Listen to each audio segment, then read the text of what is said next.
ஜீவனுள்ள கர்த்தாவே இயேசு சுவாமி, இந்த அதிகாலை வேளையிலே இறைச்செய்தியை கேட்பதற்காக வாஞ்சையோடு கடந்து வந்திருக்கிற ஒவ்வொரு நபரையும் பேர் பேராக தொட்டு ஆசீர்வதியும் சுவாமி. உமது வார்த்தையை பகிர்ந்து கொடுப்பதற்காக உம் பாதத்திலே நின்று கொண்டிருக்கிற இந்த அடிமையை மறைத்து உம்மை வெளிப்படுத்தும். இயேசுவின் நாமத்தினால ஜெபம் கேளும் நல்ல பிதாவே. ஆமென், ஆமென், ஆமென். ஹல்லேலூயா, ஹல்லேலூயா. கிறிஸ்துவுக்குள் மிகவும் பிரியமானவர்களே, இந்த இறைச்செய்தியாக நான் தருவேன் உங்களுக்கு இளைப்பாறுதல், நான் தருவேன் இளைப்பாறுதல். மத்தேயு 11வது அதிகாரம் 28வது வசனத்தை இப்பொழுது நாம் தியானிக்கவிருக்கிறோம். மத்தேயு 11:28 இப்படியாக சொல்லப்படுகிறது: பெரும் சுமை சுமந்து சோர்ந்திருப்பவர்களே, எல்லோரும் என்னிடம் வாருங்கள், நான் உங்களுக்கு இளைப்பாறுதல் தருவேன் என்கிறார் இயேசு.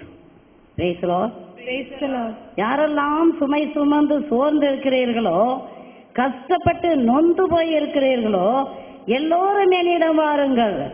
ஜாதி, மதம், இனம், மொழி வித்தியாசம் இல்லாமல், ஆண் பெண் என்று வித்தியாசம் இல்லாமல், உயர்ந்தவர் தாழ்ந்தவர் என்று வித்தியாசம் இல்லாமல், ஏழை பணக்காரன் என்று வித்தியாசம் இல்லாமல், எல்லோரும் என்னிடம் வாருங்கள், நான் தருவேன் உங்களுக்கு இளைப்பாறுதல் என்கிறார் என் தேவன் இயேசு கிறிஸ்து.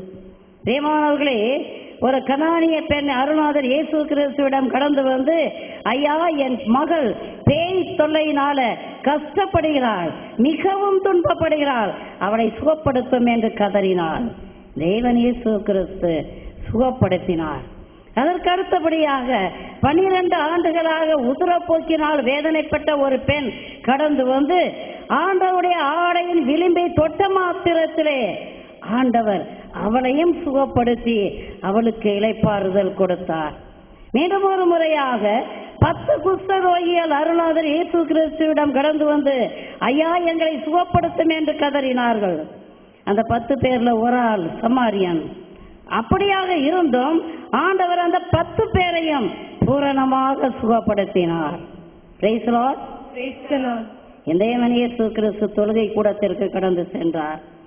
அங்கே கூனி குறுகி இருந்த ஒரு பெண்ணை காண்கிறார். அந்த பெண் 18 ஆண்டுகளாக அப்படி நிமிர முடியாமல் கூனி நடந்து கொண்டிருப்பதை இயேசு அறிந்து, அவள் பிசாசின் கட்டுக்கு அடிமைப்பட்டு கிடப்பதை அறிந்து அந்த பெண்ணுக்கு பூரண சுகம் கொடுக்கிறார். ஓய்வு நாளாக இருந்தும் ஆண்டவர் அந்த மகளுக்கு சுகம் கொடுக்கிறார். 18 ஆண்டுகளாக சாத்தான் இந்த மகளை கட்டி வைத்திருக்கிறானே, இளைப்பாறுதல் இல்லாமல் தவித்துக் கொண்டிருக்கிறாளே என்று நினைத்த இயேசு கிறிஸ்து அந்த மகளுடைய சுமைகள் எல்லாவற்றையும் மாற்றி பூரண இளைப்பாறுதல் கொடுக்கிறார். மீண்டுமாக இயேசு கிறிஸ்து பெத்சாய்தா குளத்தடிகளை கடந்து செல்கிறார். அங்கே 38 ஆண்டுகளாக உடல் நலமற்ற ஒருவனை பார்க்கிறார். இவரே கடந்து சென்று அந்த மகனை சுகப்படுத்துகிறார். மீண்டும் ஒரு முறையாக நயீம் பட்டணத்துக்கு இயேசு கடந்து செல்கிறார். அப்பொழுது ஒரு கூட்ட மக்கள் இறந்து போன ஒரு வாலிபனை தூக்கி கொண்டு வருகிறார்கள். இயேசு கிறிஸ்து அந்த மகன் ஒரு விதவையின் மகன் என்பதை அறிந்து அந்த மகனை பார்த்து, எழுந்திரு என்று ஒரு வார்த்தை சொல்ல அவன் ஜீவனோடு எழுந்தான். பிரியமானவர்களே, என் ஆண்டவர் இயேசு கிறிஸ்துவிடம் விசுவாசத்தோடு வந்த எல்லோருக்கும் பூரண சுகமும் பூரண விடுதலையும் கொடுத்தார். அதே நேரத்தில் தானே கடந்து சென்று யாரெல்லாம் வேதனைக்கு அடிமைப்பட்டு கிடக்கிறார்களோ, பெரும் சுமையோடு இருக்கிறார்களோ, அத்தனை பேருக்கும் அவர் விடுதலை கொடுத்தார், சுகப்படுத்தினார். Praise the Lord. Praise the Lord. Hallelujah. Hallelujah. Hallelujah. Hallelujah. Hallelujah. Hallelujah. பிரியமானவர்களே, இன்றைக்கு நீங்கள் பெரும் சுமையோடு தரையோடு தாழ்த்தப்பட்டு கிடக்கிறீர்களா? வேதனைப்பட்டு கிடக்கிறீர்களா? நொறுக்கப்பட்டு கிடக்கிறீர்களா? என் தேவன் இயேசு கிறிஸ்துவை நோக்கி பாருங்கள். ஐயோ, அன்பு இல்லையே, அமைதி இல்லையே, பராமரிப்பு இல்லையே, பாதுகாப்பு இல்லையே, மகிழ்ச்சி இல்லையே என்று ஏங்குகிறீர்களா? என் தேவனை நோக்கி பாருங்கள். சுமையில் சுமந்து சோர்ந்திருப்பவர்களே என்னை வாருங்கள் என்று சொல்கிறார்கள். இருகரம் விரித்தவராக வாருங்கள் என்று சொல்கிற இயேசு கிறிஸ்துவை உற்று நோக்குங்கள், நீங்கள் பிரகாசம் அடைவீர்கள். Praise the Lord. நோய்க்கு அடிமைப்பட்டு வறுமைப்பட்டு முதுமை அடைந்து ஐயோ இனி என்ன செய்வது, எனக்கு யார் ஆறுதல் கொடுப்பார் என்று ஏங்கிக் கொண்டிருக்கிறீர்களா? முதுமையை அடைந்து விட்டோமே என்று கலங்கிக் கொண்டிருக்கிறீர்களா? என் தேவன் இயேசு கிறிஸ்து உன்னை தாங்கிக் கொள்வதற்கு, உன்னை சுமந்து கொள்வதற்கு, உன்னை எடுத்துக் கொள்வதற்கு ஆவலாயிருக்கிறார். இயேசுவேன்னு கூப்பிடுங்க. இயேசுவே என் சுமைகளை தாங்குமையா என்று சொல்லுங்க. உடனடியாக உங்களுக்கு இளைப்பாறுதல் கொடுப்பதற்காக என் தேவன் இயேசு கிறிஸ்து காத்து நிற்கிறார். Praise the Lord. Praise the Lord. நீதிக்காக ஏங்கி நீதிமன்றத்தை அடைந்து ஐயோ எனக்கு நீதி கிடைக்கலையே, இருந்த பணமெல்லாம் போச்சே என்று ஏங்குகிறீர்களா? நீதியின் வழக்கரத்தால் உன்னை தாங்குவேன் என்று இயேசு கிறிஸ்து சொல்கிறார். Praise the Lord. Praise the Lord. பிரியமானவர்களே, குடும்பத்திலே குடும்ப நபர்களின் மரணத்தினால உள்ளம் உடைந்தவர்களாக வேதனைப்பட்டு கலங்கி கொண்டு இருக்கிறீர்களா? என் தேவன் இயேசு கிறிஸ்து உங்களை பார்த்து சொல்றார், உயிர்ப்பும் உயிரும் நானே, நான் தருவேன் இளைப்பாறுதல் என்று சொல்கிறார்.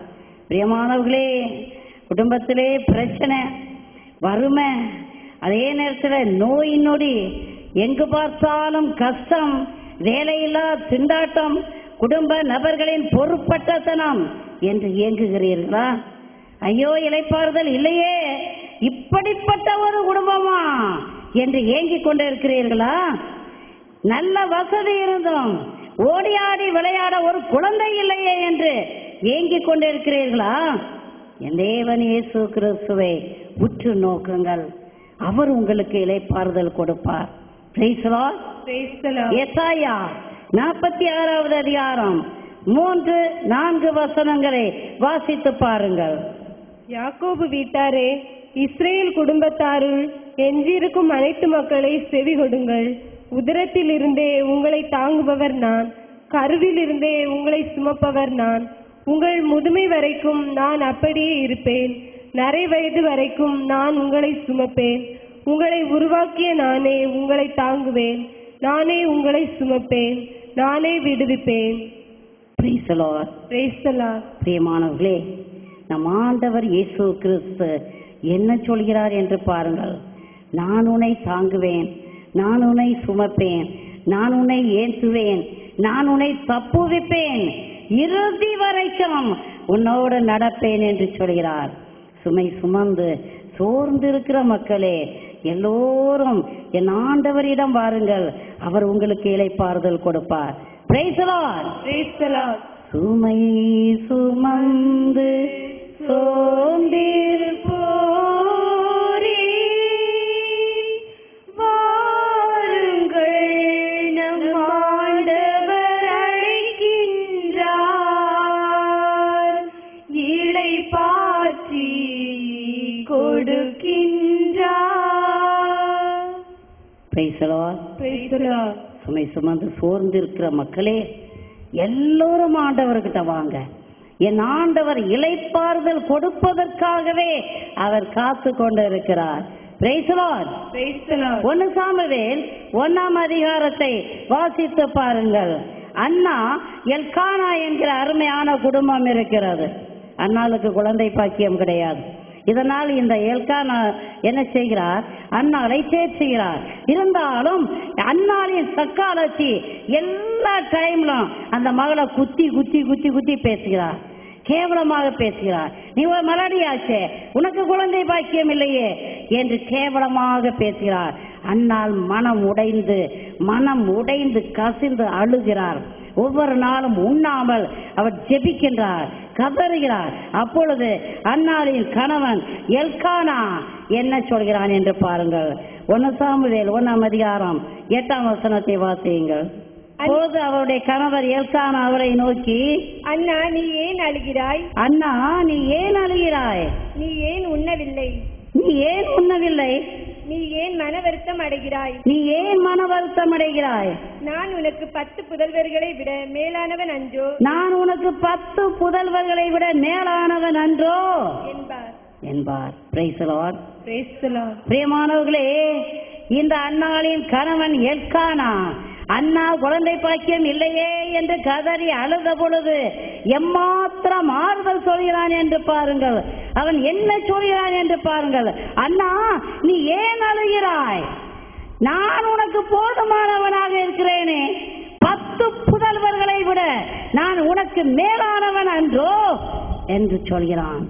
பிரியமானவர்களே, இந்த இறைச்செய்தியை கேட்டுக்கொண்டிருக்கிற அருமையான சகோதரர்களே, உங்கள் மனைவியரை நீங்கள் என்றாவது தேற்றியது உண்டா? என்றாவது அக்கறையோடு ஏன் அழுகிறாய், ஏன் வருத்தப்பட்டு இருக்கிறாய், ஏன் உன் முகம் சோகமாக இருக்கிறது என்று நீங்கள் என்றாவது கேட்டது உண்டா? வீட்டுக்கு வருவீங்க, சாப்பாடு ரெடியா? நீங்க கேட்கிற கேள்வி, சாப்பாடு ரெடியா? ரெடினாக்கும் சாப்பிட்டு அடுத்த நிமிஷம் வெளியில போயிருவீங்க. குடும்பத்துல என்ன நடக்குது, என்ன தேவை, ஏன் வருத்தமா இருக்கிறா, ஏன் சாப்பிடுறது இல்ல? நான் திருமணம் ஆயிட்டு வந்ததுல இருந்து எனக்கு இவ ஒரு மனைவியா இருக்கிறாளே, ஒரு வேலைக்காரியா இருக்கிறாளே, எனக்கு வேண்டிய எல்லா பணிவிடைகளையும் செய்து தருகிறாளே, இவளுடைய வருத்தம் என்ன, இவருடைய கஷ்டம் என்ன? என்றைக்காவது உங்க மனைவி கிட்ட நீங்க அக்கறை உள்ளவங்களா இருந்திருக்கிறீங்களா? அவ்வளவு நல்ல சமையல்காரியா இருந்து ஒவ்வொரு வேலையும் உங்களுக்கு சமைத்து கொடுத்து கொண்டு இருந்தாலே, நீ சமைக்கிறது ரொம்ப நல்லா இருக்குதுமா அப்படின்னு என்னைக்காவது சொல்லி நீங்க பாராட்டி இருக்கிறீங்களா? பிரியமான சகோதரர்களே, குடும்பம் என்பது ஆணும் பெண்ணும் இணைந்து ஓருடலாக செயல்படுகிறது. கணவன் கஷ்டப்படுகிறான் என்றால் அது மனைவியுடைய கஷ்டம், மனைவி கஷ்டப்படுகிறாள் என்றால் அது கணவனுடைய கஷ்டம். இந்த எல்கானா உங்கள் எல்லாருக்கும் ஒரு முன்மாதிரியாக இருக்கிறார். இந்த மனைவி கஷ்டப்படும் பொழுது, குழந்தை இல்லையே என்று கதறும் பொழுது எப்படியாக ஆறுதல் சொல்கிறான். நீ ஏன் கவலைப்படுற, நான் இருக்கிறேன் இல்லையா, நான் இருக்கிறேன் உனக்கு என்று சொல்கிறான். இந்த நாட்களிலே என்ன நடந்து கொண்டு இருக்கிறது? ஒவ்வொரு குடும்பத்திலும் திருமணமாகி அடுத்த வருஷமே ஒரு குழந்தை என்றால் அந்த பெண் தப்பிச்சான். 2வது வருஷம் குழந்தை இல்லை, 3வது வருஷமும் குழந்தை இல்லைனாக்கும் அக்கம் பக்கத்துல இருக்கிறவங்களும் கணவனும் மாமியாரும் குத்தி குத்தி குத்தி பேச ஆரம்பிப்பாங்க. போய் உன்னை கல்யாணம் பண்ணனே, நீ மலடியா இருக்கிறியே, உன்னை கல்யாணம் பண்ணதுக்கு அவளை கல்யாணம் பண்ணியிருந்தா என்ன நல்லா இருக்கும். அப்பவே நான் நினைச்சேன் நீ வீட்டுக்கு கால எடுத்து வச்சினா விளங்காதுன்னு சொல்லிட்டு அப்பவே நினைச்சேன். அதே போல ஆகி போச்சு. புள்ள பாக்கியம் இல்லையே, குழந்தை இல்லையே, சாப்பிடும் போது குத்தி குத்தி சொல்லுவேன், தூங்கும் பொழுது குத்தி குத்தி சொல்லுவேன், நடக்கும் பொழுது குத்தி குத்தி சொல்லுவேன். நீ ஒஞ்சினா உன் அம்மா ஆரம்பிக்கும். பிரியமானவர்களே, சிந்திச்சு பாருங்க. ஒரு பெண்ணுக்கு குழந்தை பாக்கியம் இல்லைனாக்கும் குழந்தை மட்டும் பெண்ணு மட்டும் காரணம் இல்லை, கணவனும் காரணமாக இருக்கலாம். அது நல்ல மருத்துவ பரிசோதனை செய்து அதை நீங்கள் அதற்கான தேவைகளை பூர்த்தி செய்ய வேண்டுமே ஒழிய மனைவியை எல்லா நேரமும் குற்றம் சொல்லிக் கொண்டே இருக்கக்கூடாது. இன்னொரு மகா பெரிய வேதனை குடும்பத்திலே இளைப்பாறுதல் இல்லாமல் இருக்கிறதுக்கு காரணம் என்னவென்றால் பெண் குழந்தைகள். 1, 2, 3 என்று வரிசையாக பெண் குழந்தைகள் பிறந்து விட்டால் யாரை நீங்கள் சித்திரவதை செய்கிறீர்கள்? அந்த பெண்ணை அல்லவா சித்திரவதை செய்கிறீர்கள். அந்த மனைவியை தானே குத்தி குத்தி பேசுகிறீர்கள். அந்த பெண்ணை திருமணம் செய்திருந்தால் அவளை எனக்கு ஆண் குழந்தையா பெற்று கொடுத்திருப்பாள். உன்னை கல்யாணம் பண்ணிட்டு வந்ததுனாலதான் நீ பெண்ணா பெற்று கொடுக்கிறாய் என்று சொல்லி குத்தி குத்தி நீங்க பேசுறது இல்லையா? என் அருமையான சகோதரர்களே, நல்லா கவனிங்க. ஆண் குழந்தையா பெண் குழந்தையா என்று நிர்ணயிக்கக்கூடிய மரபு அணு ஆண் விந்துல தான் இருக்குது. ஆக பிரியமானவர்களே, எக்காரணத்தை முன்னிட்டோம் பெண்ணை கொடுமைப்படுத்தாதீங்க.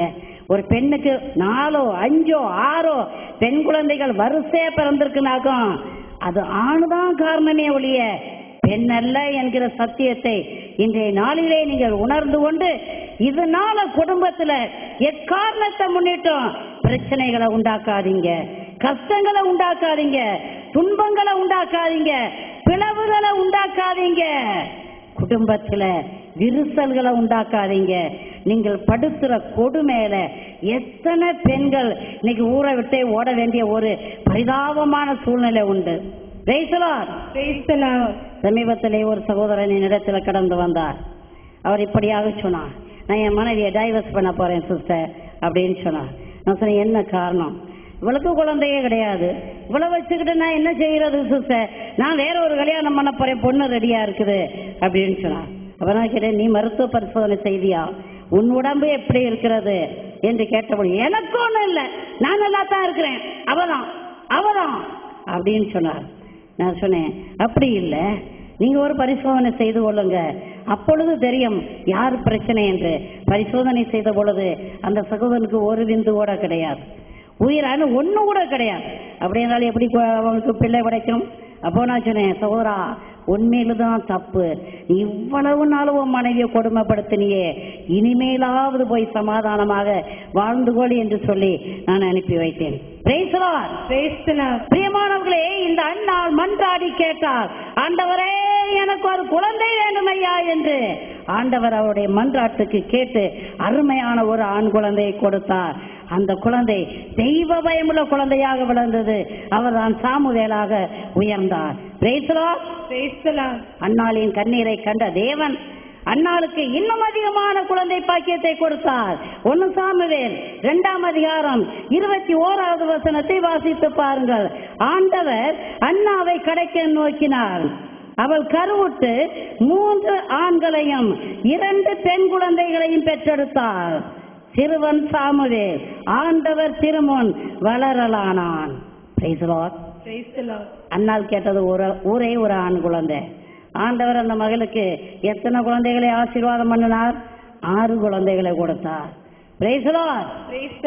பிரியமானவர்களே, குழந்தை பாக்கியம் இல்லை என்றால் என் தேவனிடத்தில் கடந்து வாருங்கள், நான் உனக்கு இளைப்பாறுதல் தருவேன் என்று சொல்லி இருக்கிறாரே, அவர் நிச்சயமாக இளைப்பாறுதல் தருவார். வாஞ்சியோடு வாங்க, விசுவாசத்தோடு வாங்க. ஆண்டவரே நீ எனக்கு சத்தியமா குழந்தை பாக்கியத்தை தருவீர் ஆண்டவரே என்று விசுவாசத்தோடு கடந்து வரும் பொழுது அவர் சத்தியமாக உங்களுக்கு கொடுப்பார். குடும்பம் என்பது கணவன் மனைவி பிள்ளைகளை உள்ளடக்கியது. குடும்பம் என அருமையானவர்களே, பிரியமானவர்களே, இந்த குடும்பத்திலே தெய்வ பயமும் தெய்வ பிரசனமும் நிரம்பி இருக்க வேண்டும் என்பதை சின்னமாக அறிந்து கொள்ளுங்கள். பிரியமானவர்களே, குடும்பத்தில் பிள்ளைகள் பாவம் செய்யும் பொழுது, தவறு செய்யும் பொழுது அவர்களை கண்டிக்க வேண்டியது தண்டிக்க வேண்டியது உங்க கடமை. கண்டிக்க வேண்டிய நேரத்தில் உங்கள் குழந்தைகளை நீங்கள் கண்டிக்கவில்லை என்றால், தண்டிக்கவில்லை என்றால் உங்கள் குழந்தைகளால் உங்களுக்கு அவமானம் வந்து சேரும்.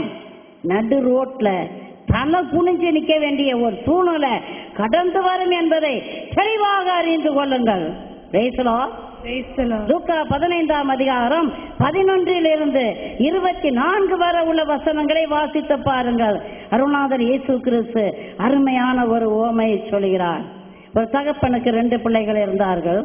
இளையவன் தகப்பனிடம் வந்து, எனக்கு சேர வேண்டியது எனக்கு தாரும், இந்த வீட்டிலே எனக்கு நிம்மதி இல்லை, இந்த வீட்டிலே எனக்கு இளைப்பாறுதல் இல்லை, நான் இளைப்பாறுதலின் இடத்திற்கு கடந்து செல்ல போகிறேன், நான் நல்ல வேலை செய்து நான் இஷ்டம் போல சம்பாதிக்க போறேன், என் சொத்தை கொடு என்று சொல்லி சொத்தை எடுத்து வித்து பணமாக்கி கொண்டு தூர தேசத்துக்கு கடந்து சென்றான். அங்கே அவருடைய துஷ்ட நண்பர்களோடு தன்னுடைய பணத்தை இஷ்டம் போல பாவ வழியில் செலவழித்தான் என்று வேதம் சொல்கிறது. பணம் எல்லாம் தீர்ந்தது. எல்லா நண்பர்களும் கலந்து கொண்டார்கள், எல்லோரும் போய் விட்டார்கள். இப்பொழுது இவனுக்கு பசிக்கு சாப்பாடு கொடுக்கிறவங்க யாருமே கிடையாது. அவன் வேலை தேடி செல்கிறான். எங்கே வேலை கிடைத்தது? பன்னி கூன்றில் வேலை கிடைத்தது.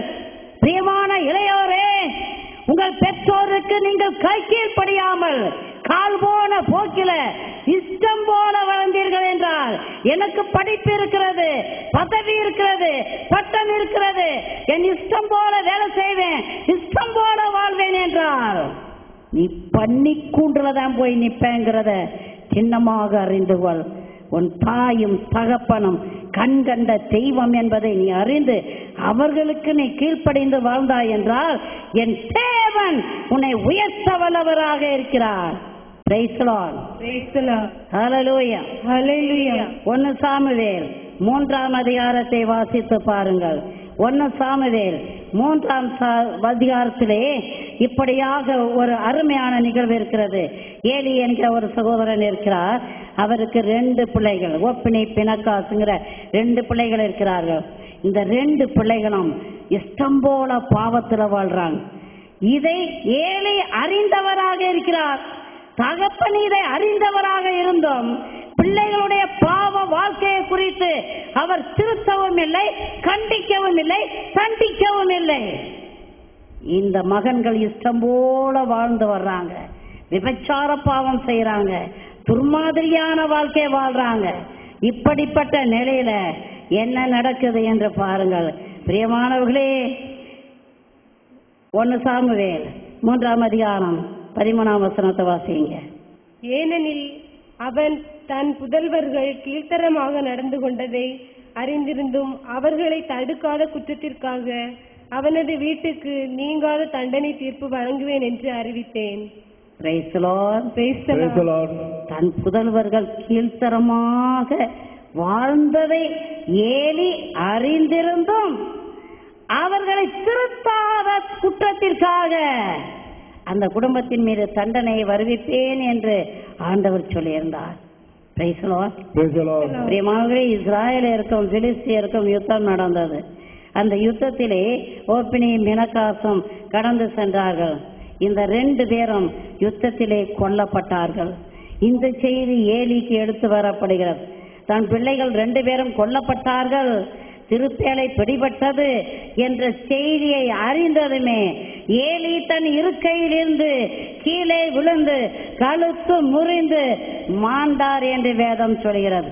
பினகாசின் மனைவி நிறை கர்ப்பிணியாக இருந்தவள் இந்த செய்தியை கேள்விப்பட்டு மாமனாரும் இறந்து விட்டார், கணவனும் இறந்து விட்டார் என்ற துக்கத்திலே பேர்கால வேதனை அடைந்து குழந்தையை பெற்றெடுத்து விட்டு அவளும் மரித்து போய்விட்டார். Praise the Lord. பெற்றோரை ஜாக்கிரதை. உங்க பிள்ளைகளை கண்டிக்க வேண்டிய நேரத்தில், திருத்த வேண்டிய நேரத்தில் நீங்கள் திருத்தாமல் வாழ்ந்தீர்கள் என்றால் உங்கள் குடும்பம் தரமட்டமாகும். Praise the Lord. அச்ச நடுக்கத்தோட தெய்வ பயத்தோட ஒரு குடும்ப வாழ்க்கை வாழணும் பிரியமானவர்களே. இப்படியும் வாழலாம், எப்படியும் வாழலாம், இதையும் சாப்பிடலாம், அதையும் சாப்பிடலாம், அங்கேயும் போய் அனுபவிக்கலாம், இங்கேயும் போய் அனுபவிக்கலாம். ஆண்டவர் எல்லாத்தையும் படைச்சிருக்கார் அனுபவிப்பதற்காக தானே என்கிற எண்ணம் மறையட்டும். தேவன் நம்மளை தெரிந்தெடுத்திருக்கிறார் என்றார், அவருடைய சாயலாகவும் பாவனையாகவும் நம்மை படைத்திருக்கிறார் என்றார், அவருடைய ஜீவாத்மா நமக்குள்ளே இருக்கிறது என்றார். பிரியமானவர்களே, இயேசு சொல்கிறார், நான் பரிசுத்தமாக இருப்பது போல நீங்களும் பரிசுத்தமாக இருங்கள், அப்பொழுது உங்களுக்கு இளைப்பாறுதல் கிடைக்கும், அப்பொழுது உங்களுக்கு இளைப்பாறுதல் கிடைக்கும். பாவ வாழ்க்கை வாழ்ந்துட்டு இஷ்டம் போல பாவத்தை செய்துட்டு பிரியமானவர்களே, ஐயோ எனக்கு இளைப்பாறுதல் இல்லையே, என் குடும்பத்துல சண்டை சச்சரவு, நிம்மதி இல்லையே என்று சொன்னால் எப்படி நிம்மதி கிடைக்கும்? எப்படி சாந்தி சமாதானம் கிடைக்கும்? ஆக இன்றைக்கு தேவனுடைய வார்த்தையை கேட்டுக்கொண்டிருக்கிற மக்களே, அச்ச நடுக்கத்தோட இருங்க. கணவனும் மனைவியும் பிள்ளைகளும் ஒருவர் ஒருவருக்கு பிரமாணிக்கம் உள்ளவர்களாக இருக்க வேண்டும். இஷ்டம் போல வாழலாம் என்று அல்ல, கணவன் மனைவிக்கு பிரமாணிக்கமாகவும், மனைவி கணவனுக்கும், கணவன் மனைவிக்கும் பிரமாணிக்கம் உள்ளவர்களாக வாழ வேண்டும். Praise the Lord. Praise the Lord. பிரமாணிக்கம் தவறும் பொழுது குடும்பத்திலே குழப்பம் ஏற்படும், சண்டை சச்சரவுகள் ஏற்படும், ஒருவர் ஒருவரை புரிந்து கொள்ளாத நிலைமை ஏற்படும். அப்பொழுது விரிசல், பிரியமானவர்களை இளைப்பாறுதல் இருக்கவே இருக்காது, நிம்மதி இருக்கவே இருக்காது. நிம்மதி வேணுமா? உங்க குடும்பத்துல தெய்வ பயம் வேணும், தெய்வ பிரசன்னம் வேணும், பிரமாணிக்க வேண்டும். எனக்கு ஒரு சகோதரனை தெரியும். அந்த சகோதரன் தன் மனைவியை நம்பி 3 பிள்ளைகளை விட்டுட்டு அவன் வெளியூர் கடந்து சென்றார். பிரியமானவர்களே, இந்த மனைவி, பிரமாணிக்கமற்ற மனைவி, வேறொரு சகோதரனோட பழக்கமாகி அவரோடு இருக்கும் பொழுது ஏதோ தகராறுல அந்த நபர் ஒரு போலீஸ்காரர் இந்த மனைவியை, இந்த பெண்ணை சுட்டு விட்டார். ஐயோ சுட்டு விட்டேமே என்ற பதட்டத்தில் தானும் சுட்டுக்கொண்டு மரித்து போய்விட்டார். 2 பேரும் செத்து போயிட்டாங்க. இந்த பிள்ளைங்க அனாதையா நடு ரோட்டில் பிரமாணிக்க இல்லாத காரணத்தினால குடும்பத்துக்கு வந்த விளைவை பாருங்க. இந்த செய்தியை கேட்டுக்கொண்டு இருக்கிற மக்களே, உங்க குடும்பத்தில் இப்படிப்பட்ட அசம்பாவிதம் நடந்திருக்குதா? கணவன் மனைவிக்கு பிரமாணிக்கமில்லாத வாழ்க்கை, மனைவி கணவனுக்கு பிரமாணிக்கமில்லாத வாழ்க்கை, பிள்ளைகள் நடு ரோட்ல தத்தளிச்சு கொண்டிருக்கிற ஒரு அவல நிலை, இப்படிப்பட்ட சூழ்நிலை உங்க குடும்பத்துல இருக்குதா? ஐயோ நிம்மதி இல்லையே, இளைப்பாறுதல் இல்லையே, நான் என்ன செய்வேன், ஏது செய்வேன், எங்கே போவேன், ஆண்டவரே என்னை நீ கைவிட்டுடீரா என்று கதறி கொண்டிருக்கிறீர்களா? பிரியமானவர்களே, என்ன நடந்திருந்தாலும் சரி, எப்படிப்பட்ட அசம்பாவிதம் நடந்திருந்தாலும் சரி, உன் குடும்பம் குழப்பத்துல படு பாதாளத்துல கடந்து சென்றிருந்தாலும் சரி, என் ஆண்டவரை நோக்கி இயேசுவே எனக்கு இளைப்பாறுதல் வேண்டும் ஐயா என்று சொல்லி கதறுங்க. என் ஆண்டவர் உங்கள் சுமைகள் எல்லாவற்றையும் மாற்ற வல்லவராக இருக்கிறார், இளைப்பாறுதல் கொடுக்க வல்லவராக இருக்கிறார். சுமை சுமந்து சோர்ந்திருப்பவர்களே வாருங்கள் என்று சொல்கிறார் தேவன். நீ எப்படிப்பட்ட பாவியாக இருந்தாலும் சரி, உன்னால் உன் குடும்பம் சுக்கு நூறாக போயிருந்தாலும் சரி, ஆண்டவரே என்று கதறு. இப்போ கதறு, இப்போ நீ கதறினால் உனக்கு விடுதலை கிடைக்கும். சுமை சுமந்து சோர்ந்திருப்போரே வாருங்கள், நம் ஆண்டவர் அழைக்கின்றார், இளைப்பாற்றி கொடுக்கின்றார்.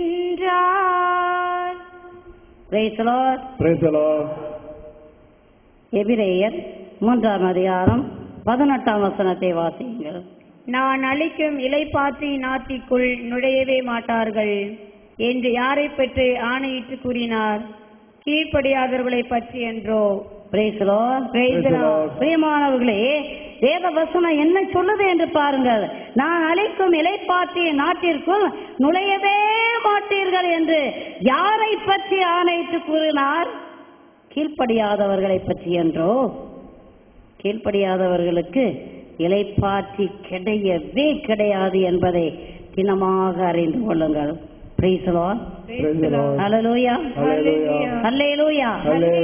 பிரியமானவர்களே, நீங்கள் கீழ்ப்படிதல் உள்ளவர்களாக இருக்கிறீர்கள் என்றால் கட்டளைகளை கடைபிடிப்பீர்கள். கட்டளைகளை கடைபிடிக்கும் பொழுது அது உங்களை உயர்த்தும், ஆசீர்வதிக்கும். என் தேவன் ஆதியிலே விண்ணையும் மண்ணையும் படைத்த பொழுது ஒரு கட்டளை கொடுத்தார். ஆதாம் ஏவாளை பார்த்து பலுகி பெருகி பூமியை நிரப்புங்கள் என்கிற ஒரு கட்டளை. பிரியமானவர்களே, இன்னைக்கு ஏராளமான மக்கள் குழந்தை பாக்கியம் இல்லைன்னு சொல்லிட்டு கதறிக்கிட்டு இருக்கிற இந்த நேரத்துல ஒரு கூட்ட மக்கள் கற்பத்தின் கனியை கருக்கலைப்பு செய்து கொண்டிருக்கிறதை நாம் பார்த்து கொண்டுதான் இருக்கிறோம். பிரியமானவர்களே, கற்பத்தின் கனி தேவனின் ஆசீர்வாதம் என்பதை தெளிவாக அறிந்து கொள்ளுங்கள். கட்டளைகளை கீழ்ப்படியுங்கள். ஆண்டவர் உங்களுக்கு ஒரு கட்டளை கொடுத்திருக்கிறார் என்றால் அந்த கட்டளையின்படி நடக்கும் பொழுது ஏராளம் ஆசீர்வாதம் கிடைக்கும் என்று வேதம் சொல்கிறது. இணை சட்டம் 7ஆம் அதிகாரம் 9ஆம் வசனத்தை வாசித்து பாருங்கள். கட்டளைகளை கடைபிடிப்பவருக்கு 1000 தலைமுறைக்கும் தன் இரக்கத்தின் உடன்படிக்கையை காக்கின்றவர் அவரே. 1000 தலைமுறை வரைக்கும் இரக்கத்தின் உடன்படிக்கை என் தேவன் காக்கின்றவராக இருக்கிறார். பிரியமானவர்களே, கற்பத்தின் கனி தேவனுடைய ஆசீர்வாதம். சிந்தித்து பாருங்க, இன்னைக்கு லோகத்துல குழந்தை இல்லையேன்னு சொல்லிட்டு எத்தனை மக்கள் கண்ணீரோட இருக்கிறாங்க. ஆண்டவர் உங்களுக்கு குழந்தை பாக்கியத்தை கொடுத்திருக்கிறார்னாக்கும் அச்ச நடுக்கத்தோட நன்றி ஆண்டவரே என்று சொல்லி அந்த குழந்தைகளை பெற்று வளர்ப்பதற்கு பதிலாக 1 போதும் 2 போதும் என்று ஆண்டவருக்கு முன்னால சட்டங்களை வரையறுக்கிறதுக்கு நீங்கள் யாருங்க? படைக்கப்பட்ட மக்களே, தேவனுடைய கட்டளைகளை அனுசரிங்க. காயின் என்ன செய்தான் பாருங்க. தன் தம்பை ஆபேலை கொன்றான். ஆபேலுடைய ரத்தம் தேவனை நோக்கி கூக்குரலிட்டது. ஆண்டவர் கேட்டார், காயினே, உன் தம்பி ஆபேலின் ரத்தம் என்னை நோக்கி கூக்குரல் இடுகிறது. நீ என்ன செய்தாய்? என்ன செய்தாய்? பிரியமான சகோதரிகளே, ஆயிரம் ஆயிரம் ஆயிரம் குழந்தைகளை கொன்று குவித்துக் கொண்டிருக்கிற சகோதரிகளே, தேவன் உங்களை இந்த கேள்வியை கேட்க மாட்டாரா? நீங்கள் கொன்று குவித்த குழந்தையின் ரத்தம் இடைவிடாது தேவனை நோக்கி கூக்குரலிட்டுக் கொண்டு இருக்கிறது என்பதை சின்னமாக அறிந்து கொள்ளுங்கள். கட்டளைகளை கடைபிடியுங்கள், கொலை செய்யாதே என்று வேதம் கூறுகிறது. கட்டளைகளை கடைபிடிப்போருக்கு 1000 தலைமுறைக்கும் ஆண்டவர் ஆசீர்வாதம் செய்வார் என்று வேதம் கூறுகிறது. பிரியமானவர்களே, வேத வசனம் சொல்கிறது, நீ கீழ்ப்படியவில்லை என்றால் உனக்கு இளைப்பாற்றியே இருக்காது. தூதர்கள் தேவனுக்கு கீழ்ப்படியவில்லை. கீழ்ப்படியாத தூதர்கள் 10 பாதாளத்திலே தள்ளப்பட்டார்கள் என்று வேதம் கூறுகிறது. ஆதாம் ஏவாள் கீழ்ப்படியவில்லை. தேவன் சொன்னார், இந்த இன்ப வனத்தில் உள்ள மத்தியில் உள்ள மரத்தின் கனியை நீ உண்ணாதே என்றார். அவர்கள் உண்டார்கள், கீழ்ப்படியவில்லை, இன்பவனத்தை இழந்தார்கள். Praise the Lord. Hallelujah, hallelujah, hallelujah, ஹல்லேலூயா.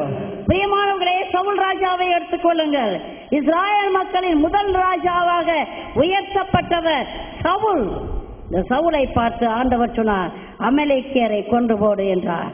ஆனால் இந்த சவுலோ தான் விருப்பம் போல நடந்து கொண்டான். ஆகவே அவன் அரசாட்சியவே இழந்தான். Praise the Lord. பிரியமானவர்களே, இஸ்ராயேல் மக்களை எடுத்துக்கொள்ளுங்கள். எகிப்து நாட்டிலே அவர்கள் ஏராளம் துன்பப்பட்டார்கள், ஏராளம் கஷ்டப்பட்டார்கள். ஆண்டவரை நோக்கி கூக்குரலிட்டார்கள், ஐயா நாங்கள் மடிந்து போகிறோம், நாங்கள் அழிந்து போகிறோம் என்று சொன்னார்கள். ஆண்டவர் மோசேயை எடுத்து நிறுத்தினார். மோசே, எகிப்துக்கு செல், என் மக்களை விடுவித்துக் கொண்டு வா என்றார். அற்புதமாக விடுவித்துக் கொண்டு வந்தார். பிரியமானவர்களே, பாலைவனத்திலே கானான் தேசத்திற்கு போகின்ற அந்த வழியிலே இந்த இஸ்ராயேல் மக்கள் ஆண்டவருக்கு எதிராக பாவம் செய்தார்கள். ஆண்டவருக்கும் மோசேக்கும் அவர்கள் கீழ்ப்படியவில்லை. பிரியமானவர்களே, ஏறக்குறைய 20 லட்சம் மக்கள் கானான் தேசத்திற்கு கடந்து வந்தார்கள் எகிப்து நாட்டிலிருந்து. யோசுவாவையும் காலேப்பையும் தவிர ஒருவர் கூட கானான் தேசம் சென்றடையவில்லை என்று வேதம் கூறுகிறது. பிரியமானவர்களே, நாமும் கானான் தேசம் போவதற்காக, சொந்த நாடு செல்வதற்காக, பரலோகம் செல்வதற்காக அழைக்கப்பட்டு இருக்கிறோம். நாம் மாத்திரம் பரிசுத்தமான வாழ்க்கை வாழவில்லை என்றால் ஒரு காலம் பரலோகம் செல்ல முடியாது. பரிசுத்தம் இல்லாமல் ஒருவனும் தெய்வத்தை காண முடியாது என்பதை சின்னமாக அறிந்து கொள்ளுங்கள். சத்தியம் சத்தியமாக பரலோகம் உண்டு. Price the Lord. யோவான் 14ஆம் அதிகாரம் 1-3 வரை உள்ள வசனங்களை வாசித்து பாருங்கள். என் தேவன் இயேசு கிறிஸ்து என்ன சொல்கிறார் என்று பாருங்கள். என் தந்தை வாழும் இடத்தில் உறைவிடங்கள் பல உண்டு. நான் போய் உங்களுக்கு ஒரு அறை ஏற்பாடு செய்த பிறகு திரும்பி வந்து உங்களையும் நான் இருக்கிற இடத்திற்கு கூட்டிச் செல்வேன் என்று வேதம் சொல்கிறது. Praise the Lord. Praise the Lord. Hallelujah. Hallelujah. நமக்கு ஒரு இளைப்பாறுதலின் நாடு நிச்சயமாக உண்டு. அது எது அந்த நாடு? இளைப்பாறுதலின் நாடு எது? பரலோகம். பரலோகம். இளைப்பாறுதலின் நாடு எது? பரலோகம். பிரியமானவர்களே, இந்த இளைப்பாறுதலின் நாட்டிற்குள் நீங்கள் கடந்து செல்ல விரும்பினால் நீங்கள் செய்ய வேண்டிய ஒரே ஒரு காரியம், பரிசுத்தமாகுங்கள். பரிசுத்தம் இல்லாமல் ஒருவனும் தேவனுடைய சன்னிதானத்திற்கு கடந்து செல்லவே முடியாது. ஹல்லேலூயா, ஹல்லேலூயா, ஹல்லேலூயா, ஹல்லேலூயா, ஹல்லேலூயா, ஹல்லேலூயா. திருப்பாடல் 23 2வது வசனத்தை வாசியுங்கள். பசும்புல் வெளி மீது என்னை அவர் இளைப்பாற செய்வார், அமைதியான நீர்நிலைகளுக்கு என்னை அவர் அழைத்து செல்வார். Praise the Lord. Praise the Lord. நம்ம ஆண்டவர் என்ன செய்வாரா? நமக்கு எதெல்லாம் நல்லதுன்னு தோணுதோ அதையெல்லாம் செய்வாராம். பசும்புல் வெளி மீது அவர் என்னை இளைப்பாற செய்வார், அமைதியான நீர்நிலைக்கு அவர் என்னை அழைத்து செல்வார், எனக்கு அவர் இளைப்பாறுதல் தருவார் என்று சங்கீதாசிரியர் சொல்கிறார். ஆக பிரியமானவர்களே, இது 100% உண்மை. நம் தேவன் இயேசு கிறிஸ்து நமக்கு இளைப்பாறுதல் கொடுப்பதற்காகவே அவர் காத்து நிற்கிறார். எதெல்லாம் இந்த பூமியில் நல்லது உண்டோ அத்தனை நல்லவைகளையும் ஆண்டவர் நமக்கு கொடுப்பதற்காக காத்து நிற்கிறார். எசேக்கியேல் 34வது அதிகாரம் 15வது வசனத்தை வாசித்து பாருங்கள். நான் என் மந்தையை மேய்த்து இளைப்பாறச் செய்வேன் என்கிறார் தலைவராகிய ஆண்டவர். நானே என் மந்தையை மேய்ப்பேன் என்று சொல்கிறார். விண்ணையும் மண்ணையும் படைத்த சர்வ வல்லமையுள்ள தேவன் இயேசு கிறிஸ்து நம்மை பார்த்து என்ன சொல்கிறார் என்று பாருங்கள்.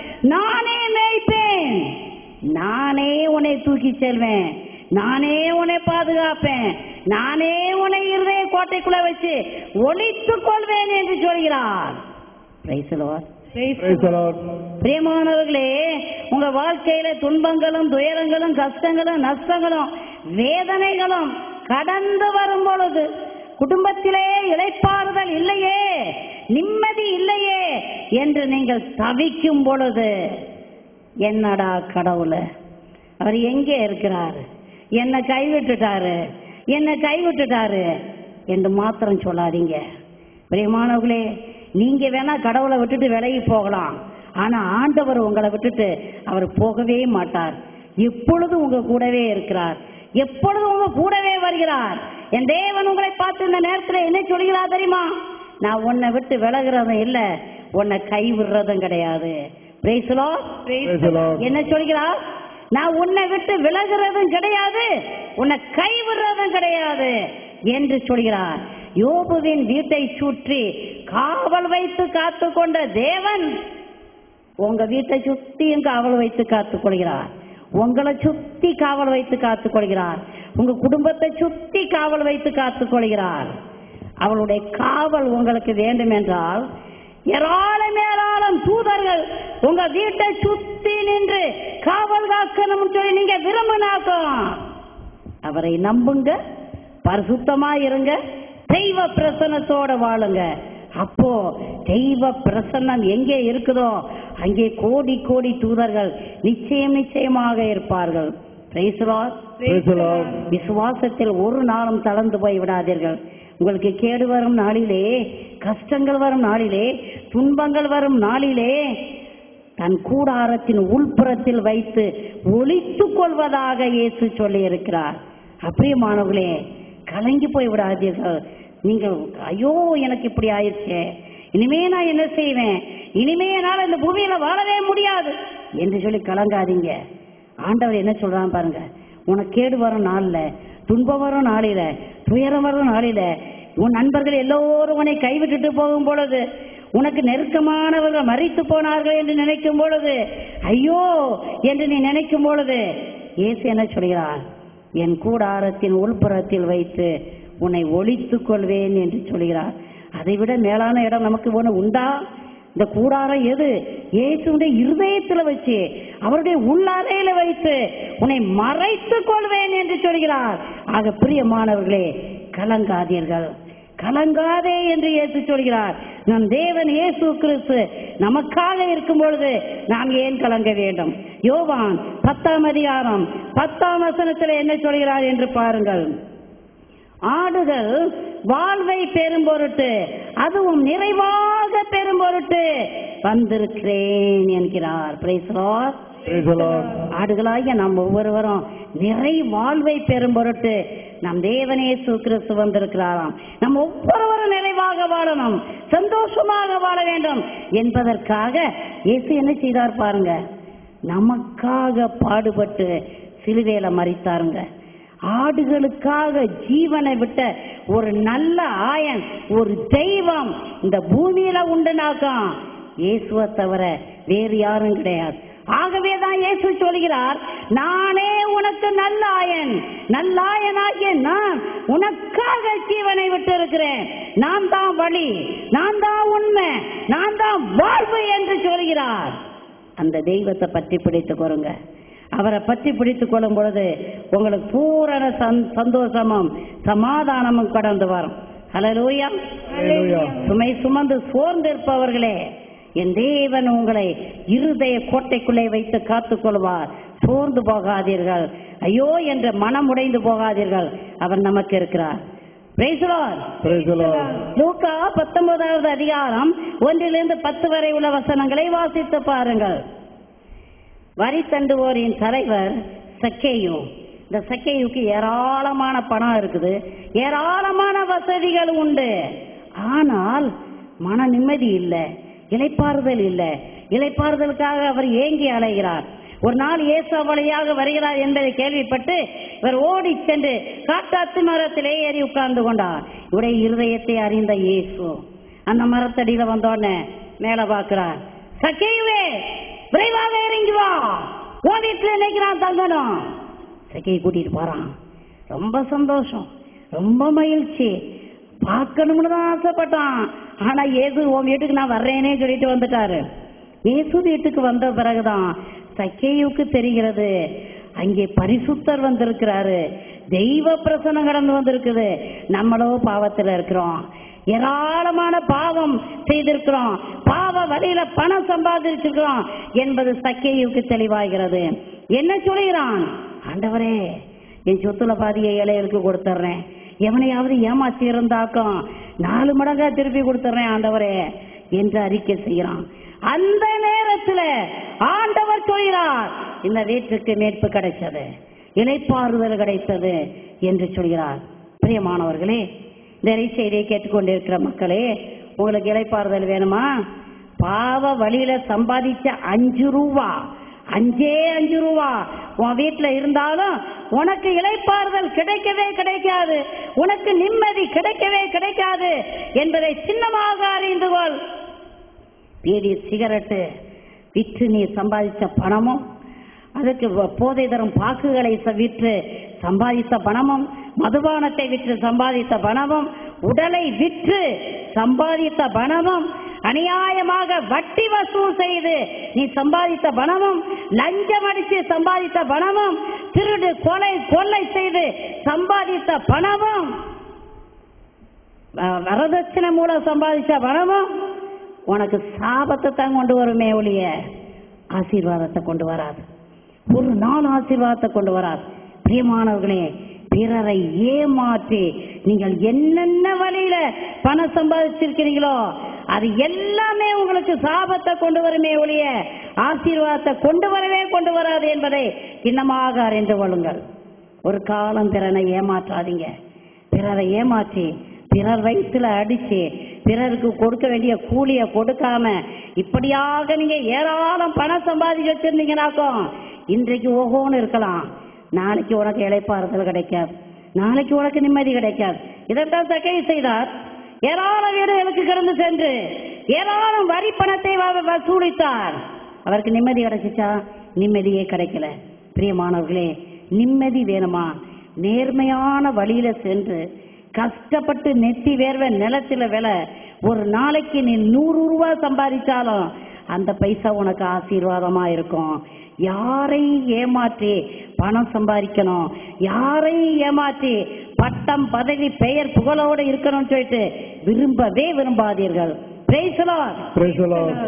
தொடக்க நூல் 25, 27 அதிகாரங்களை வாசித்து பாருங்கள். யாக்கோப்பு, எசாயு என்கிற 2 சகோதரர்கள் இருக்கிறார்கள். இந்த 2 சகோதரர்களும் ஈசாக்கினுடைய பிள்ளைகள். இந்த யாக்கோப்பு என்ன செய்கிறார்? தன்னை மூத்த சகோதரன் எசாயுவை ஏமாற்றி தலைச்சன் உரிமையை பிடுங்கிக் கொள்கிறான். இரண்டாவதாக தன் தந்தை அவனுக்கு கொடுக்கவிருந்த ஆசீர்வாதத்தையும் ஏமாற்றி பறித்துக் கொள்கிறான். Praise the Lord. Praise the Lord. ஒரு நாள் இந்த எசாயு வயல்வெளியிலிருந்து கடந்து வர்றான். யாக்கோப்பு அருமையான ஒரு நல்ல பண்டம் செய்து கொண்டே இருக்கிறான். எசாயு தன் தம்பியை பார்த்து, தம்பி எனக்கு இந்த பண்டத்துல கொஞ்சம் கொடு என்று கேட்கிறார். அண்ணன் தம்பி கிட்ட கேட்கிறான். ஒரே குடும்பம், எத்தனை பாசத்தோட தான் அண்ணன் வெளியில இருந்து வர்றானேன்னு சொல்லிட்டு இவன் கொடுத்துருக்கணும்.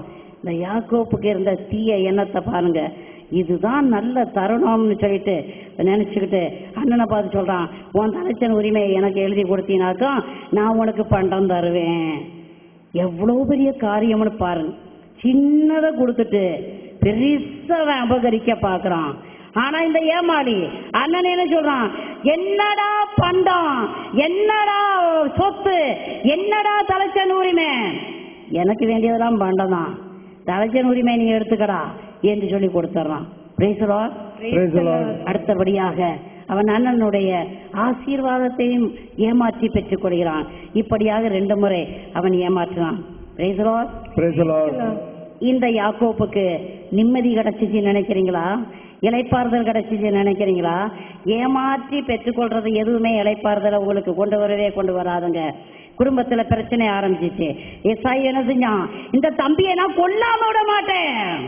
பேசுறோம். Praise the Lord. ஆரம்பிச்சிச்சா குடும்பத்துல பிரச்சனை, சண்டை, சச்சரவு. நீ என்ன கொள்வியா, நான் உன்னை கொள்ளுவனா? நிம்மதி இல்லை, இளைப்பாறுதல் இல்லை. கடைசியா இந்த யாக்கோப்பு லாபான் வீட்டுக்கு அனுப்பப்படுகிறான். மாமனுடைய வீட்டுக்கு கடந்து சென்றான். அங்கே 20 வருடங்கள் அடிமையாக ஆடுகளை மேய்த்தான். Praise the Lord. Praise the Lord. இந்த யாக்கோப்பு தன்னுடைய சகோதரனை 2 முறை தான் ஏமாத்தினான். ஆனா இவனுடைய மாமன் லாபான் இந்த யாக்கோப்பை 10 முறை ஏமாற்றினார். பிரியமானவர்களே, ஏமாற்றாதீர்கள், ஏமாற்றப்படுவீர்கள் என்பதை சின்னமாக அறிந்து கொள்ளுங்கள். இவன் ஏமாற்றி இந்த தலைச்சன உரிமையை பெற்றுக்கொண்டான், ஏமாற்றி தகப்பனுடைய ஆசீர்வாதத்தையும் பெற்றுக்கொண்டான். அதனால அவனுக்கு வந்தது என்ன? 20 வருஷம் நிம்மதி இல்லாம அலைஞ்சான். அபிமானங்களே, எக்காரணத்தை முன்னிட்டும் யாரையும் ஏமாற்றாதீர்கள். செலவகத்தை எடுத்துக்கிறீங்க, விற்கிறதுல ஏமாற்று, வாங்குறதுல ஏமாற்று, திருமணத்துல ஏமாற்று, வரதட்சணையில ஏமாற்று, கடன் தர்றேன்னு சொல்லிட்டு வாங்கிட்டு போவாங்க, அதை கொடுக்காம ஏமாற்று, எல்லாத்திலையும் ஏமாற்று. உலகமே ஏமாற்றுதலுக்கு அடிமைப்பட்டு கிடக்கிறது. Praise the Lord. Praise the Lord. எனக்கு ஒரு சகோதரியை தெரியும். அந்த சகோதரி தன்னுடைய சகோதரனுடைய கல்யாணத்திற்காக, திருமணத்திற்காக 15 லட்சம் கடன் வாங்கினாங்க. கணவனுக்கு தெரியாம வாங்கி கொடுத்தாச்சு. தம்பிக்கு கல்யாணம் முடிஞ்சாச்சு. அதுக்கு பிறகு அவர் வீடெல்லாம் வச்சு நல்ல வாழ்க்கை வசதிகளோட நல்ல வாழ ஆரம்பிச்சுட்டார். ஒரு நாள் இந்த அக்கால் அந்த தம்பி கிட்ட கடந்து போய், தம்பி, உன் திருமணத்துக்கு 15 லட்சம் நான் கடன் வாங்கி கொடுத்தேன்லப்பா, என் வீட்டுக்காரருக்கு கூட தெரியாது, கடன்காரர்லாம் வந்து கேட்குறாங்க, அதை கொடுப்பா என்று கேட்ட பொழுது இந்த தம்பி என்ன பதில் சொன்னான்னு தெரியுமா? 15 லட்சமா? நீ எப்ப என்கிட்ட கொடுத்த? உனக்கு ஏதாவது புத்தி மாறாட்டமா? நீ எப்ப என்கிட்ட கொடுத்த என்று சொல்லிவிட்டார். மனமுடைந்த அக்கா வீட்டுக்கு வந்தா தூக்கு போட்டு செத்துட்டா. பிரியமானவர்களே, இந்த குடும்பத்துல அந்த மகளுக்கு, அந்த தூக்கு போட்டு செத்த அந்த பெண்ணுக்கு ஒரு மகன் உண்டு, கணவன் உண்டு. கணவனும் மகனும் அனாதையாக விடப்பட்ட நிலையில ரோட்ல நிக்கிறாங்க. நிம்மதி இல்லையே, இளைப்பாறுதல் இல்லையே. பிரியமானவர்களே, யாரையும் ஏமாத்தாதீங்க, எந்த குடும்பத்தையும் உடைக்காதீங்க. எந்த குடும்பமும் உங்களால அழிவை சந்திக்குதான்னு பாருங்க, உங்களால ஒண்ணுமில்லாம போய்கிட்டு இருக்குதான்னு பாருங்க. இப்படி நீங்க எந்த குடும்பத்தையாவது ஏமாத்தி இருந்தீங்கன்னாக்கும் இன்றைக்கே மன்னிப்பு கேளுங்க. ஐயோ, நான் ஏமாத்துனதுனால அந்த குடும்பம் நஷ்டப்பட்டு கிடக்குதே, இந்த குடும்பம் வாழாம இருக்குதே என்று சொல்லி உள்ளம் குத்துண்டவர்களாக பிரியமானவர்களே இன்றைக்கே சமாதானம் செய்து கொள்ளுங்க. ஒரு காலம் பிறரை ஏமாற்றி வாழாதீங்க. சாத்தானானவன் ஆதி முதற்கொண்டு அவன் ஏமாற்றுக்காரன், ஆதி முதற்கொண்டு அவன் பொய்யன். ஆதாம் ஏவாளை ஏமாற்றினான், அவர்கள் இன்பவனத்தை இழந்தாங்க. இன்றைக்கு உங்களையும் என்னையும் அவன் ஏமாற்றி கொண்டிருக்கிறான். சாத்தான் ஆனவன் கத்திக்கும் சிங்கத்தை போல யாரை விழுங்கலாம் என்று சுற்றி சுற்றி சுற்றி வருகிறான். விழிப்பாயிருங்கள், விழிப்பாயிருங்கள். அவனுடைய வலையில மட்டும் ஒரு காலம் விழுந்து போகாதீர்கள். Praise the Lord. Praise the Lord. Hallelujah. Hallelujah. லேவியர் 19வது அதிகாரம் 31வது வசனத்தை வாசியுங்க. பில்லி சூனியம் பார்க்க வேண்டாம், பில்லி சூனியம் பார்க்க வேண்டாம், குறிகாரரை அணுக வேண்டாம், குறிகாரரை அணுக வேண்டாம், அவர்களை தேடி அவர்களால் தீட்டாக வேண்டாம், அவர்களை நாடி அவர்களால் தீட்டாக வேண்டாம். நானே உங்கள் கடவுளாகிய ஆண்டவர், நானே உங்கள் கடவுளாகிய ஆண்டவர். Praise the Lord. Praise the Lord. வேதம் என்ன சொல்லுதுன்னு பாருங்க. ஏமாற்றுக்காரர்களை நாடி போகாதீங்க, குறிகாரரை நாடி போகாதீங்க. குறி சொல்றவனையும் சூனியம் வைக்கிறவனையும் நீங்க ஒரு காலம் நாடி போகாதீங்கன்னு போயிட்டு வேதம் சொல்லுது. காரணம் என்ன? அவர்கள் பேயினுடைய உதவியினால பேய்களை வைத்துக் கொண்டு உங்களை ஏமாற்றுகிறார்கள். இன்னைக்கு ஏராளமான மக்கள் இந்த மந்திரவாதி கிட்ட ஒவ்வொரு நாளும் ஓடிக்கிட்டு தான் இருக்கிறாங்க. எனக்கு குறி சொல்லும், எனக்கு இதை சொல்லும், எனக்கு அதை சொல்லும், நல்ல நேரம் உண்டா என்று சொல்லும், 4 நட்சத்திரம் பார்த்து சொல்லும் என்றெல்லாம் ஓடிக்கிட்டு தான் இருக்கிறாங்க. எதற்காக ஓடுகிறீங்க? நிம்மதி வேணும், விடுதலை வேணும், இளைப்பாறுதல் வேண்டும், தொழில வளர்ச்சி வேண்டும் என்று ஓடுகிறீர்கள். இன்னும் ஒரு கூட்ட மக்கள் பொறாம பிடிச்சு அடுத்தவன் ஓஹோன்னு இருக்கானே, அவனை கொல்லணும், அவனை அழிக்கணும், அவன் நன்றாக இருக்கக்கூடாது என்பதற்காக நீ பில்லி சுனிய வைக்க செல்றது கிடையாதா? ஏராளமான பணத்தை செலவழிச்சு நல்லா இருக்கிற ஒரு மனுஷன், நல்லா இருக்கிற ஒரு குடும்பம், நிம்மதியா இருக்கிற ஒரு குடும்பம் தரமட்டமாகணும்னு சொல்லிட்டு ஒரு மந்திரவாதி கிட்ட நீ போனீனாக்கும் உன் குடும்பம் தரமட்டமாகும். வாளை எடுக்கிறவன் வாளாலே மடி வாங்கிறத சின்னமாக அறிந்து கொள்ளுங்கள். பிரியமானவர்களே, மந்திரவாதம் செய்தோ ஏவல் செய்தோ பிறருடைய குடும்பத்தை அழிக்கணும்னு சொல்லிட்டு ஒரு காலம் நினைக்காதீங்க. நிச்சயம் நிச்சயமாக நீங்கள் அழிக்கப்படுவீர்கள். Praise the Lord. Praise the Lord. இன்னைக்கு ஒரு சிலர் சொல்றாங்க, எனக்கு நிம்மதி இல்லை, வீட்டுல நிம்மதி இல்லை, குடும்பத்துல நிம்மதி இல்லை, ஊர்ல நிம்மதி இல்லை, சபையில நிம்மதி இல்லை, நாட்டுல நிம்மதி இல்லை. நிச்சயமா இங்கெல்லாம் நிம்மதி இருக்காதுங்க. இந்த இடத்துலலாம் போய் நிம்மதி தேடி தேடி தேடி தேடி தேடி தேடி ஏமாந்து போவாதீங்க. ஏசு என்ன சொல்றார்? நான் தர்றேன் நிம்மதி, நான் தர்றேன் இளைப்பாறுதல் என்று சொல்றார். ஆக பிரியமானவர்களே, வடக்கேயும் தெற்கேயும் கிழக்கேயும் மேற்கேயும் ஓடி சென்று இங்கே நிம்மதி கிடைக்குமா, அங்கே இளைப்பாறுதல் கிடைக்குமா, இங்கே நிம்மதி கிடைக்குமா, அங்கே இளைப்பாறுதல் கிடைக்குமா என்று ஓடி ஓடி ஓடி ஓடி சென்று ஏமாந்து போய்விடாதீர்கள். இயேசு சொல்கிறார், நான் தருவேன் உனக்கு இளைப்பாறுதல், நான் தருவேன் உனக்கு நிம்மதி.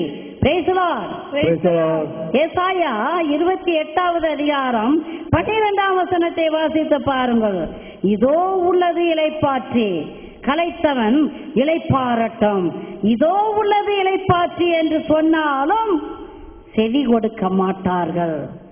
என்ன அருமையான வசனம்னு பாருங்க, என்ன அருமையான. இதுதான் அங்க நடக்குது. இன்னைக்கு எல்லா இடத்துலயும் எல்லா ஆட்களும் தேடுறாங்க. எங்கேயா போறீங்க? மனசுக்கு நிம்மதி இல்லை. எங்கெங்க போறீங்க? இளைப்பாறுதல் கிடையாது. வாங்க, இயேசு கிட்ட இருக்குது. பைபிளை படிங்க, ஜெபிங்க, வேத வசனம் வாசிச்சு தியானிங்க, உங்களுக்கு இளைப்பாறுதல் கிடைக்குங்க. இயேசு சொல்றார், நான் தான் வழி, நான் தான் உண்மை, நான் தான் வாழ்வுன்னு சொல்றாரு. நான் தருவேன் உனக்கு இளைப்பாறுதல் சொல்றாரு. நான் உன் சுமைகளை தாங்கிக் கொள்வேன் சொல்ற. வாங்குங்க, வாங்க, இயேசு தருவார். என்ன சொல்லுவாங்க? இயேசு இளைப்பாறுதல் தர்றாரா? இந்த வரேன், இந்த வரேன்னு சொல்லிட்டு எங்க போவான்? மந்திரவாதிட்டு போவான். இந்த வரேன்னு சொல்லிட்டு எங்க போவான்? மதுபான கடைக்கு போவான். இந்த வரேன்னு சொல்லிட்டு எங்க போவான்? விபச்சாரம் செய்ய போவான். இந்த வரேன்னு சொல்லிட்டு எங்க போவான்? போதை மருந்து போடுறதுக்காக போவான். இந்த வர்றேன்னு சொல்லிட்டு எங்க போவான்? கொள்ளையடிக்க போவான், திருட போவான். பிரியமானவர்களே, நீ விடிய விடிய விடிய விடிய குடிச்சாலும், விடிய விடிய விடிய விடிய விடிய விபச்சாரம் செஞ்சாலும், விடிய விடிய விடிய போதை மருந்துக்கு அடிமைப்பட்டு கிடந்தாலும், விடிய விடிய விடிய சினிமா பார்த்தாலும் உனக்கு நிம்மதி கிடைக்கவே கிடைக்காது. உனக்கு இளைப்பாறுதல் கிடைக்கவே கிடைக்காது. இளைப்பாறுதல் எங்கே இருக்குது? இளைப்பாறுதல் எங்கே இருக்குது? இயேசு கிட்ட இருக்குது. இளைப்பாறுதல் எங்கே இருக்குது? இயேசு கிட்ட இருக்குது. அதைத்தான் வேதம் சொல்லுது. இதோ உள்ளது இளைப்பாற்றி, களைத்தவன் இளைப்பாறட்டும். இதோ உள்ளது இளைப்பாற்றி என்று சொன்னாலும் செவி கொடுக்க மாட்டார்கள். ஏசாயா அன்றைக்கு சொன்னார், இன்றைக்கு இதைத்தான் நான் கத்துறேன், இதைத்தான் நானும் சொல்லி கத்துறேன். ஏன் அங்கே இங்கேயும் போறீங்க மக்களே? நம் தெய்வம் நமக்கு போதுமானவராக இருக்கிறார். இயேசு நமக்கு போதுமானவராக இருக்கிறார். அவர்கிட்ட வாங்க, அவரை பற்றி பிடித்துக் கொள்ளுங்க. அவர் உங்களுக்கு விடுதலை கொடுப்பார். அவர் உங்களுக்கு நிம்மதியையும் இளைப்பாறுதலையும் தருவார் என்று சொல்கிறேன். பிரியமானவர்களே, என் தேவன் இயேசு கிறிஸ்து ஜாதி இனம் மொழி வித்தியாசம் இல்லாம சுமை சுமந்து சோர்ந்திருப்பவர்களே எல்லோருமே என்னிடம் வாருங்கள், எல்லோருமே என்னிடம் வாருங்கள் என்று சொல்கிறாரே. விசுவாசத்தோட வாங்க, உங்களுக்கு நிச்சயமாக விடுதலை உண்டு, இளைப்பாறுதல் உண்டு. இளைப்பாறுதல் உங்களுக்கு தருவேன் என்று சொன்ன இயேசு கிறிஸ்து இன்றும் நாளையும் உங்களை நிறைவாக ஆசீர்வதிப்பாராக. ஆமென், ஆமென், ஆமென், ஆமென், ஆமென், ஆமென். சர்வ வல்லமையுள்ள தேவனே இயேசு சுவாமி, சுமை சுமந்து சோர்ந்திருப்பவர்களே எல்லோரும் என்னிடம் வாருங்கள் என்று சொன்னீரே சுவாமி. இயேசுவே, காலை முதல் மாலை வரைக்கும் கண்ணீரோடு தவிக்கிற பிள்ளைகளை நீ காண வேண்டுமா ஜெபிக்கிறேன் சுவாமி.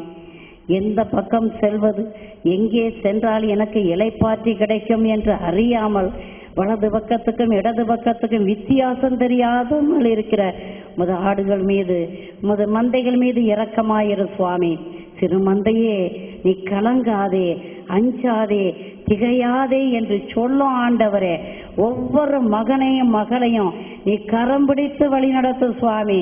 பாதாள படுகொலியில கிடக்கிற உன் பிள்ளைகள் மீது இரக்கமாயிரும் சுவாமி. ஒவ்வொரு நபரையும் தூக்கி எடும் சுவாமி. இயேசுவே, பாவ சுமைக்கு அடிமைப்பட்டு கிடக்கிற பிள்ளைகள் சுவாமி இரக்கமாயிரும் கர்த்தாவே.